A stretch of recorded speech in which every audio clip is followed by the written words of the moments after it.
I'm back. Square root of -1 here, and it's time to get working. But what is work, and do I really have the energy to do it?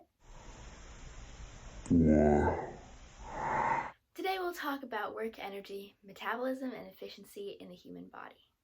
Work, in essence, is force times displacement. Make sure you keep your operations in there, or that's a whole nother conversation. But what this means is you only do work in the physics sense if you exert a force on a thing and then the thing moves in the direction of that force. So if I do a push-up, my arm muscles are doing work on my body. They push up and I move. If I hold at the top in a plank position, I might get very tired, but I'm actually doing zero work because there's no displacement.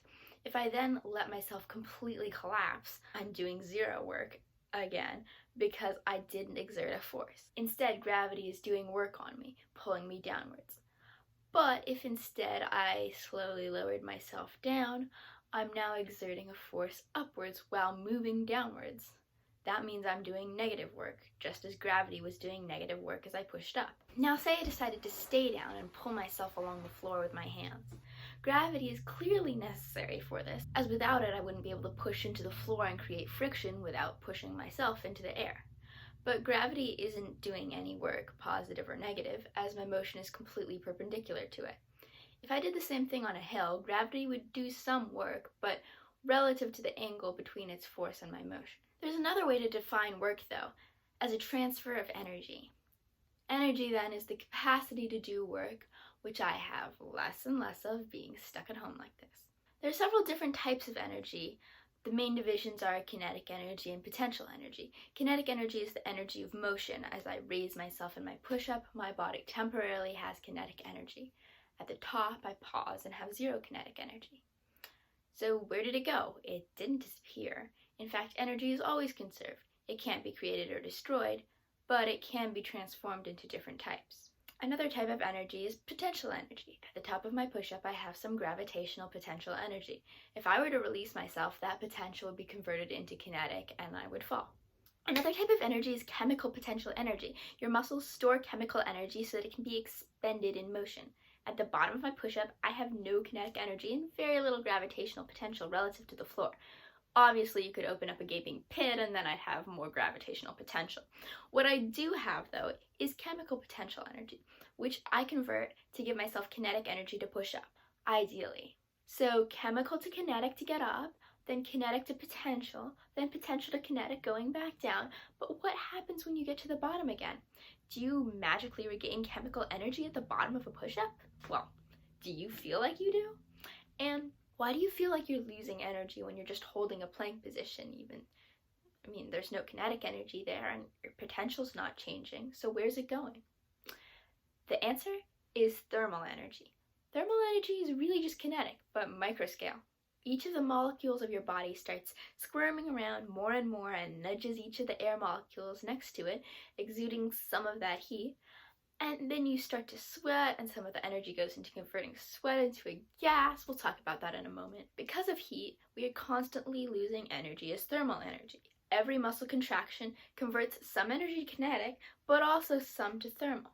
That means they do less work than the energy we put into them. We can calculate muscle efficiency as work output over energy input. Human muscle usually has an efficiency about 20%. So that means that only 1/5 of our energy goes into motion while the rest is released as heat. Not just that, there are countless other processes in our bodies, from thinking to repairing tissue, that all require energy and are also releasing heat as a byproduct. That's a lot of heat, and it can be damaging if we didn't control it well. That control is part of homeostasis, or the maintenance of internal balances.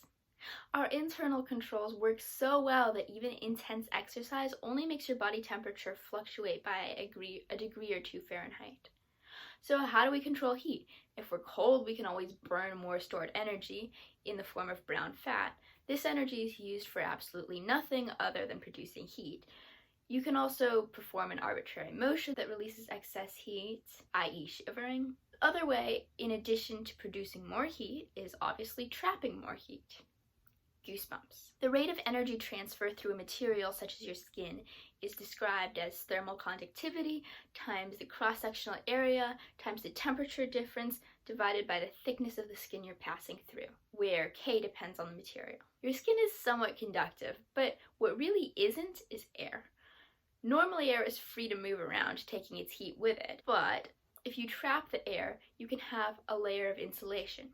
Goosebumps are the little lumps created when little tiny muscles in your skin, called erector pili, contracts to lift each of the little hairs that you totally did not shave off. At least I didn't. Weird flex, but okay. This adds another layer of stagnant air, which doesn't just blow away, but serves to insulate your body. But on the other hand, when you're trying to cool down, your main reflex is to sweat. Sweating utilizes phase changes to get rid of unwanted thermal energy. When water gets hot enough, it vaporizes, gaining enough energy to break free as a gas. But you don't have to get to boiling point to release water vapor, because not all the molecules have the same energy. You just need relatively few molecules at a time, jumping around just enough to float off into the air, and with a decent breeze, they need even less energy to do so. In any case, heat is pretty much the end state of energy in our bodies, but the input of this energy is through food. We use biochemical reactions to break down food and synthesize forms of stored chemical potential energy. These reactions are collectively known as our metabolism. A healthy human eats about 2,000 calories a day, which is about 2 million calories. Sorry, was that confusing?